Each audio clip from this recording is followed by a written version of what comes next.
Salut à tous, j'espère que vous allez bien. On y est, c'est la dernière vidéo de l'année, on est le 31, le jour de la Saint-Sylvestre, et j'espère que vous allez passer un très bon réveillon du Nouvel An. Moi, le mien, il va être claqué au sol, on va pas se mentir. Je devais le faire avec des potes, mais malheureusement, le pote qui accueille tout le monde chez lui, dans sa maison, il est qu'à contact. Eh bien, qu'est-ce qu'on va faire? On va rester tout seul à la maison avec madame. On va se manger un Uber Eats, un tacos. Non, je blague, mais on va faire une petite soirée à deux comme ça. Bon, ça va être pas mal, mais c'est pas non plus incroyable, si tu vois ce que je veux dire. Bref, on est ensemble aujourd'hui pour parler de mon top comics 2021. D'abord, j'ai voulu faire un top 10, mais il n'y a pas eu 10 lectures qui m'ont vraiment marqué cette année. Ensuite, je me suis dit, je vais faire un top 5, mais en fin de compte, il y en a eu un petit peu plus que 5 qui m'ont vraiment plu cette année. Donc, j'ai décidé de faire un top 7 de mes lectures préférées en 2021. Et on va pas perdre plus de temps, on va y aller tout de suite. Let's go!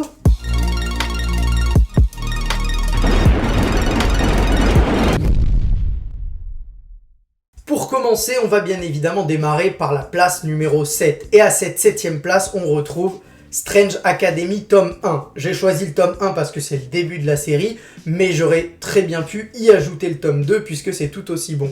Si j'ai choisi ce tome-là, c'est parce que j'ai adoré, c'est hyper frais, c'est hyper cool, il y a des enjeux et surtout j'aime vraiment le délire. Alors oui, vous allez me dire, on a déjà vu des sorciers dans une école chez Harry Potter, on a déjà vu des adolescents dans une école qui développent leur pouvoir dans les X-Men, mais là on a un petit peu le mix des deux univers, même si c'est assez différent. Mais ce que j'aime, c'est vraiment découvrir cette bande d'adolescents, cette bande de jeunes sorciers, de jeunes magiciens, encadrés du coup par des sorciers qu'on connaît déjà dans l'univers Marvel. Évidemment le Docteur Strange qui est le directeur, mais vous allez également retrouver Agatha Harkness si vous avez vu WandaVision, on va retrouver Magic, on va retrouver Voodoo, on va retrouver Wanda Maximoff. Donc voilà, c'est très très cool de voir comment la génération actuelle forme potentiellement la future génération. C'est aussi très très cool de découvrir de nouveaux personnages, je pense notamment au fils de Dormammu, je pense notamment à certains Asgardiens, à deux frères Asgardiens, je pense à plein de personnages et c'est vraiment très très cool parce qu'ils ont chacun leur caractère, ils ont chacun leurs envies, ils ont chacun leurs difficultés, leurs dilemmes, etc. Et c'est vraiment très très cool. Et ce que j'aime aussi, c'est le côté suivre l'année scolaire. Parce que, c'est comme quand nous on était à l'école, il y a les cours, il y a les sorties scolaires, il y a les rencontres parents-professeurs, il y a aussi les petites amourettes entre les différents étudiants, les petites guéguerres entre les différents étudiants, les jalousies. Et puis, on va découvrir plutôt une intrigue beaucoup plus importante et beaucoup plus grande que les personnages eux-mêmes, parce que finalement ce sont encore que des jeunes et ils vont se retrouver devant des difficultés, devant des dilemmes, des choses à réaliser qui les dépassent très clairement. Et notamment j'ai très envie de savoir ce que va donner cette fameuse théorie qu'on nous présente à l'intérieur autour d'un personnage. Et c'est vraiment très très cool à lire et c'est numéro 7 de mon top. Pour cette 6ème place, j'ai choisi un titre que j'ai acheté au départ par pure nostalgie et qui ensuite s'est avéré être un vraiment kiff total. Et ce titre-là, c'est Soul of the Dragon. Donc c'est un one-shot autour du meilleur de tous les Rangers, on va pas se mentir, Tommy Oliver, le fameux le Ranger vert, mais également le blanc et d'autres aussi. Et ce que j'ai aimé dans ce récit-là, c'est qu'on va retrouver donc Tommy, qui est vieux, qui est devenu père de famille, qui a arrêté toutes ses activités de ranger, qui s'est rangé et c'est quelqu'un qui est cassé, qui va chez le médecin parce qu'il a le corps complètement défoncé par toutes ces années à être un ranger finalement. Et on va voir que malgré tout ça, son fils va disparaître et il va devoir reprendre du service. Et ça, c'est vraiment une ode, une déclaration d'amour, une ode, oui exactement, à Tommy Oliver. Vraiment, vous allez voir, comme on peut voir sur la cover, on va vraiment revoir tous ces passages en Ranger pour retrouver son fils. Et moi, je ne peux que vous conseiller ce titre-là. Si vous aimez les Power Rangers, c'est un kiff total de retrouver Tommy Oliver. Surtout que l'acteur qui jouait le personnage est revenu pour le comics et sont inspirés de lui pour les designs, etc. Si vous aimez l'action, vous allez vous régaler. Je peux vous montrer peut-être rapidement une page qui spoil pas trop, mais j'espère ne pas trop spoiler, mais je vais essayer de vous trouver ça rapidement. Moi, c'est vraiment un pur kiff que ce comics autour de Tommy Oliver, donc comme je vous disais, le Ranger vert qui va devoir repartir. Voilà, bon là, on le voit en Ranger blanc pour le coup, mais c'est un vrai kiff et je ne peux également que vous le conseiller et ça a été ma 6e meilleure lecture de l'année. Pour cette 5e place, un titre de chez Urban Comics, donc de l'univers DC. Et ce titre, c'est bien évidemment celui qui était très attendu cette année, le 3 Joker. Et ça, je vous cache pas que moi, il m'a eu avant même de l'acheter, rien que pour l'équipe créative qui a bossé dessus, parce qu'on a Geoff Johns, qui est peut-être mon scénariste préféré ever en comics, et également Jason Fabok au dessin, qui est peut-être, même sûrement, l'un des meilleurs dessinateurs actuels, mais surtout, je pense, le meilleur sur Batman. Et j'ai même envie de dire peut-être que je trouve encore plus fort Jason Fabok sur Batman que Jim Lee. C'est dire à quel point je le trouve vraiment très fort. Bref, ça part du postulat. Si vous avez lu Justice League et si vous ne l'avez pas lu, je vais vous faire vite fait un résumé. En gros, à la fin de Justice League, eh bien Batman devient omniscient et il découvre qu'il n'y a pas un, mais 3 Jokers, comme le nom du comics l'indique. Et dans ce comics-là, eh bien, on va essayer de découvrir qui sont ces 3 Jokers. Et ce que j'ai aimé, c'est que il va y avoir des hommages, il va y avoir des flashbacks, il va y avoir même la mise en page qui fait beaucoup rappeler ce qui s'est passé dans d'anciennes histoires et qui va lier finalement les 3 personnages qui ont été le plus traumatisés par le Joker, donc Batman, Red Hood bien évidemment et Batgirl. Et c'est vraiment excellent, il va y avoir des rebondissements, on va avoir une enquête vraiment poussée, il va y avoir des cliffhangers, il va vraiment y avoir plein de révélations. Et notamment la révélation de fin, qui je sais n'a pas plu à tout le monde. Moi j'ai trouvé ça vraiment sympa, vraiment intelligent même. J'ai trouvé bien le fait que ça se termine de cette manière-là. Et encore une fois, niveau scénar, Geoff Johns il assure pour ma part. Niveau dessin, bon bah, Jason Fabok, il n'y a rien à dire. Enfin je sais pas, si vous n'aimez pas, mais c'est quoi ce français cataclysmique? Si vous n'aimez pas les dessins de Jason Fabok, bon bah, faut aller voir l'opticien, j'ai envie de dire, parce que le mec est juste monstrueux. Pour cette 4e place, c'est un comics que j'avais toujours voulu lire, et quand j'ai vu que Panini le publiait dans la collection Le Printemps des Comics, eh bien j'ai foncé, et quelle bonne idée j'ai eue, puisque Daredevil jaune, c'est vraiment un chef-d'œuvre, une masterclass. J'ai pris vraiment une grosse claque, et ça m'arrive très rarement d'être touché à ce point par une œuvre écrite. J'ai vraiment du mal à lâcher une larme, ça ne m'est jamais arrivé en lisant un comics, mais là, j'ai vraiment pris un gros kiff parce qu'on a Jeff Lubb et Tim Sale, donc ce duo mythique de l'histoire des comics, qui va revisiter les origines de Daredevil, repartir au début du personnage et nous raconter son histoire via le prisme d'un deuil qu'il doit surmonter finalement, la mort d'un personnage qui lui est cher. Et on va le suivre au fur et à mesure de ses aventures, toujours avec en arrière-plan cette histoire de deuil. Tout le temps, il va raconter son histoire, mais avec cette histoire de deuil en second plan, et c'est juste génial. On va passer par toutes sortes d'émotions, je trouve que les combats sont vraiment très bien dessinés, très bien retranscrits, c'est dynamique, il y a une certaine mélancolie, une certaine poésie qui transpire de ce comics-là. Bon, il transpire pas directement, mais t'as capté, ça transpire, ça sort des pages, quoi, en gros. Mais c'est vraiment génial, le dessin est top, encore une fois, le récit est vraiment un pur kiff, on va rencontrer des persos de l'univers Marvel qui vont rencontrer pour la première fois Matt Murdock et du coup Daredevil. On va effectivement, comme le spoil gentiment la couverture, le voir dans ce costume-là, donc le jaune, pas le rouge qu'on connaît, que le grand public connaît, mais bien le jaune, le costume de ses débuts, et c'est très cool, puisqu'il y avait des rumeurs d'ailleurs que dans le MCU, maintenant qu'il a débarqué dans le MCU, eh bien, il devrait porter ce costume-là au départ, donc c'est vraiment très sympa. Donc pour conclure sur ce comic, je dirais qu'il y a vraiment un bon mélange entre côté héroïque, de quoi avec de l'action, des combats comme on aime en voir quand on lit du super-héros, mais aussi une bonne dose de sentiment, de mélancolie, et voilà, de quelque chose qui te fait réfléchir et qui te met des baffes, et voilà, ça te procure des sentiments très forts, et ça a été vraiment une très bonne découverte, comme d'ailleurs le Spider-Man bleu de la même équipe, mais j'ai quand même préféré le Daredevil jaune. On arrive sur le podium, donc il ne reste plus que 3 comics qui font partie du coup de mon top de l'année 2021. J'ai le nez qui me gratte. Alors, pour la 3e place, c'est Lock and Key, que j'ai vraiment adoré, l'intégrale là du coup, parce qu'en fait moi j'ai découvert Lock and Key via la série sur Netflix, comme beaucoup j'imagine, et je me suis dit, bon allez, je vais peut-être aller découvrir en comics ce que ça vaut, et d'ailleurs ça tombait bien puisque iComics sortait l'intégrale de Lock and Key, et du coup j'ai foncé dessus, et je me suis régalé. Pourtant, je me suis dit, ouais, c'est quand même gros, j'espère que je vais aimer. Mais quelle bonne idée j'ai eue parce que je me suis vraiment régalé. Je trouve que Joey, il a réussi à créer un univers qui est vraiment monstrueux, mis en dessin plutôt, par notre ami Gabriel Rodriguez, qui lui aussi fait un travail monstrueux dedans. Tout est bon, je trouve que l'univers créé est très très cool, les personnages sont attachants, le délire autour des clés, on a toujours envie de découvrir la prochaine clé, qu'est-ce qu'elle est capable de faire, les nouvelles portes, le manoir Keyhouse, la maison Keyhouse, c'est juste génial, c'est un personnage à part entière.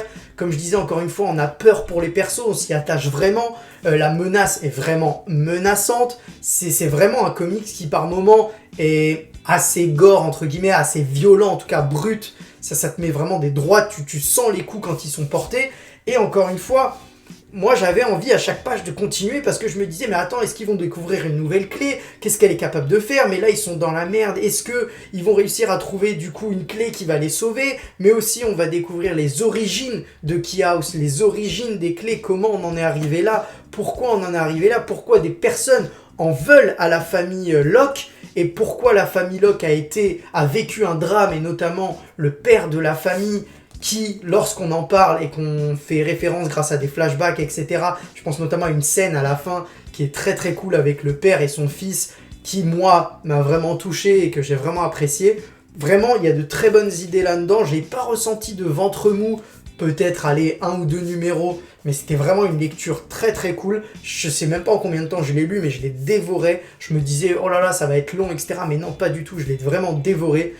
Un gros kiff, tout simplement, et c'est le numéro 3 de mon classement de cette année. Alors, qui a la médaille d'argent de mon Top Comics 2021? Eh bien, c'est War of the Realms. Du coup, c'est un event, et c'est très rare que je prenne autant de plaisir en lisant un event parce que souvent, bon bah voilà, on est obligé de raccorder avec un petit peu tout l'univers Marvel et souvent c'est pas incroyable, même s'il y en a des très très bons. Et celui-ci en fait partie, notamment parce que c'est un event centré sur Thor, sur l'univers de Thor, et moi ça me parle tout particulièrement. Ce que j'ai adoré ici, c'est vraiment tout le côté mythologie nordique et vraiment l'hommage au run de Jason Aaron sur Thor. Donc c'est mieux d'avoir lu ce qu'a fait Jason Aaron sur Thor avant de lire War of the Realms, mais on peut le comprendre puisqu'au début il y a une introduction qui nous raconte brièvement ce qui s'est passé dans le run de Jason Aaron, et on comprend bien que Malekith, donc celui qu'on a vu dans Thor 2 et qui a laissé un grand souvenir à beaucoup de monde, eh bien ici c'est vraiment un mec qui blague pas, il a réussi à s'allier avec différentes personnes dans différents royaumes et il a finalement conquis l'ensemble des royaumes ou détruit certains autres. Et il va maintenant attaquer le dernier qui lui résiste, un peu en mode les Romains qui attaquent le village gaulois. Et ben là, il va attaquer Midgard, donc la Terre, le dernier royaume qui lui résiste finalement. Et on va assister à l'alliance de Thor et des Avengers et des super-héros new-yorkais pour sauver Midgard, sauver la Terre, éviter que Malekith et son armée et ses alliés deviennent les patrons sur Terre, entre guillemets. Ce que j'ai vraiment apprécié, c'est que Russell Dauterman sait dessiner les batailles, sait te faire des pages vraiment épiques, sait comment designer chaque perso, tous sont excellents, et surtout, moi ce qui m'a vraiment fait kiffer, c'est le mélange du délire new-yorkais, des persos terre à terre, avec la mythologie nordique. Je pense notamment à Daredevil qu'on voit ici, qui a un rôle tout particulier, qui match du coup avec la mythologie nordique, et c'est excellent. Les costumes de Spider-Man, les costumes de Captain America sont vraiment très très cool. On a ce mélange finalement de la ville new-yorkaise avec le bestiaire nordique, on va avoir des créatures légendaires, des monstres, etc. Et c'est vraiment très très cool. Jason Aaron, il kiffe Thor et tu le ressens dans le récit parce que malgré le fait qu'il doit incorporer pas tous, mais beaucoup des personnages de l'univers Marvel, puisqu'il y a les tie-in, etc., eh bien il va quand même mettre Thor au centre du récit, et je pense en vous disant ça à une page, je vais pas vous la montrer pour pas vous spoiler, mais une page où il y a Thor dedans et d'autres personnages, mais mamma mia, mais quel plaisir, c'est une double page, ça c'est sûr qu'un jour je vais l'imprimer en grand et je vais me la mettre en poster quelque part parce qu'elle est vraiment trop stylée. Et je pense que c'est une des plus belles planches que j'ai vues cette année en comics et j'ai vraiment passé un super moment. Donc en conclusion, je dirais que si vous avez envie de lire un event bien badass avec des combats bien violents, des super-héros en pleine forme et un délire mythologie nordique derrière tout ça, eh bien je ne peux que vous conseiller War of the Realms. Moi j'ai vraiment passé un pur moment de lecture. Et voilà, on y est, la première place de ce classement. Quel comics a été ma meilleure lecture cette année? Eh bien, évidemment, c'est un comics en rapport avec l'univers de Thor. Parce que, comme vous le savez, si ça se voit pas assez, c'est mon personnage préféré. Et là, ce que j'ai kiffé, c'est que déjà, c'est un récit autour de Beta Ray Bill. Donc oui, effectivement, là, il n'y a pas le titre sur la cover parce que ça, c'est la cover exclusive de Panini qui était vraiment vendue sur leur site en je ne sais plus combien d'exemplaires. Ça doit être 300 exemplaires, voilà. C'est en 300 exemplaires et je l'ai vraiment prise parce que j'aime, déjà qu'il n'y ait pas de titre, c'est quasiment une virgin cover si on retire le petit logo Marvel. Et surtout, j'aime bien l'effet glossy, je sais pas si on va le voir à la caméra, l'effet glossy, comme pourraient dire les youtubeuses maquillage, si j'ai envie de dire, si je peux dire ça comme ça. Mais enfin bref, ce que j'ai aimé, c'est déjà aussi le format qui est plus grand. Donc là, c'est un Marvel Deluxe que je mets à côté. Voilà, c'est plus grand, donc on apprécie encore plus les pages. Et pour tout vous dire, au départ, j'étais un peu réticent parce que c'est écrit par Daniel Warren Johnson, ça, il n'y a pas de problème. Mais c'est dessiné par Daniel Warren Johnson. Et moi, je vous avoue que son dessin, c'est pas celui qui me parle le plus. Parce que, voilà, je trouve que parfois, ça faisait un peu fouillis, j'avais un peu peur. Mais force est de constater que sur ce récit-là, ça marche parfaitement. Surtout les scènes de combat, c'est juste monstrueux. Voilà, je vais vous montrer. Ça spoil pas trop, en plus ça ressemble un peu à la cover. Donc voilà comment c'est monstrueux quand vous avez Fin Fang Foom qui débarque face à notre ami Beta Ray Bill. C'est juste incroyable. Donc l'histoire rapidement, c'est que Beta Ray Bill, donc qui est le porteur historique de Stormbreaker, donc l'autre marteau forgé par Odin et qu'il l'a offert à Beta Ray Bill parce qu'il a estimé que c'était un guerrier qui était digne d'avoir son propre marteau, et comme finalement Thor avec Mjolnir. Donc il a plus Stormbreaker, et malheureusement, comme il a plus Stormbreaker, il est incapable de se retransformer dans sa forme humaine, entre guillemets, et du coup ça lui pose un problème parce que lui il est en couple avec Sif, et bon bah ils peuvent pas faire crac-crac quoi, puisque quand il est en forme de cheval comme ça, il peut pas faire crac-crac avec sa petite amie Sif, et du coup il va partir en quête d'une nouvelle arme lui permettant de retrouver sa forme humaine, et il va partir à la recherche de Odin. Et c'est juste vraiment, c'est juste magnifique. Si je peux que vous le conseiller, parce que déjà Beta Ray Bill, c'est pas un perso qui a beaucoup d'histoires disponibles en français sur lui, et ça c'est vraiment excellent. Daniel Warren Johnson a fait un taf monstrueux, c'est plutôt court, il y a 5 numéros, et moi je ne peux que vous le conseiller. Ça a été ma lecture comics préférée parce que c'est tout ce que j'aime. Le lore de Thor est respecté, Beta Ray Bill est badass, on rencontre plein de persos de l'univers de Thor, les planches, bon bah voilà, j'ai envie de dire, c'est vraiment, c'est une épopée dans les royaumes, c'est une épopée cosmique, c'est une épopée mythologique, c'est vraiment un pur kiff. Vous allez en apprendre plus sur Beta Ray Bill, que j'espère un jour on verra au ciné, et qui sera respecté un petit peu plus que son meilleur pote Thor. Mais vraiment voilà, pour moi c'est incroyable. J'ai pas envie de vous spoiler pour vous montrer trop d'images, mais c'est juste monstrueux et je ne peux que vous le conseiller encore une fois. Et ça a été ma meilleure lecture de 2021, Beta Ray Bill par Daniel Warren Johnson.